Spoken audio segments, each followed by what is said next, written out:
If you've ever been to Cambodia's countryside, you would know getting around isn't an easy thing to do. Which is why people living here rely on their own means.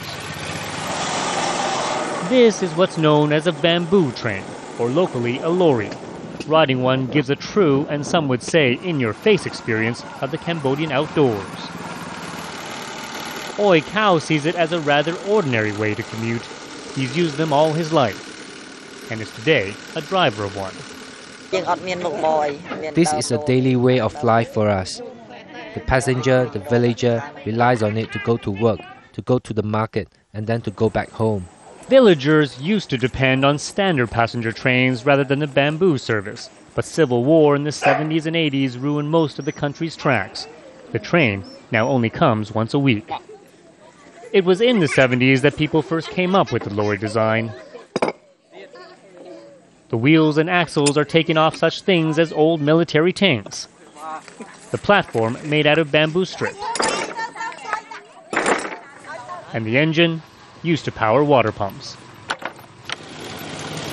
The four-wheeled platforms are considered illegal, and those caught by authorities are supposed to get fined, but few ever do.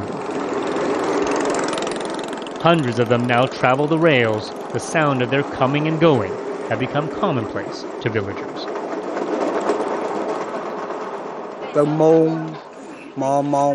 I still remember the day we first used lorries. I can't imagine our lives without them. But after 30 years, the government is about to put the brakes on this renegade railway. It has raised $150 million to rebuild the tracks and introduce a passenger service in a bid to bring the railway system into the 21st century. At the main railway yard in Cambodia's capital sits the country's remaining 3 passenger cars. An Australian company is promising to provide new ones, along with helping to relay some 600 kilometers of track. Once rebuilt, the government says lorries will cease to exist. We want to provide the better mode of transportation for our people, the better and the safer mode for our people. We don't want them to use a very dangerous mode of transport like today. For the most part, people are looking forward to a modernized way of commuting, but there are concerns. Already, some villagers are told they will be forced from their homes to make way for the new railway. And those who use lorries wonder whether the trains will be as reliable. We're used to our way. If we get sick at night and we need to go to hospital, what train will take us then?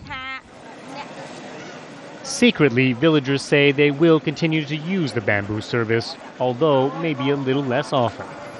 Considering how remote much of the countryside remains, there is likely few to stop them, ensuring a Cambodian tradition rumbles on. Steve Chao, Al Jazeera, Pursat, Cambodia.